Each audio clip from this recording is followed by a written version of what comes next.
Cristiano Ronaldo আজকের ম্যাচে গোল করতে পারে নাই, পর্তুগাল আজকে জিততে পারে নাই, এইটা নিয়ে অনেকে ট্রল করতেছেন।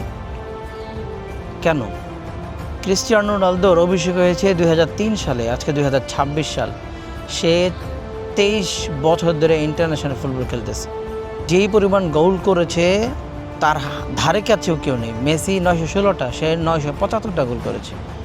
20 বছর ধরে এমন কারিশমাটিক ফুটবল খেলতেছে যেটা দেখে পৃথিবীর ম্যাক্সিমাম ফুটবল প্রেমী মানুষ অভিভূত। যারা ফুটবল বুঝে তারা তো তারা নিয়ে ট্রোল করতে পারে না। তার বয়স এখন 41। অনেকে প্রশ্ন করতে পারেন এত বয়সে সে কেন খেলতেছে? বিকজ অফ একটা ওয়ার্ল্ড কাপ।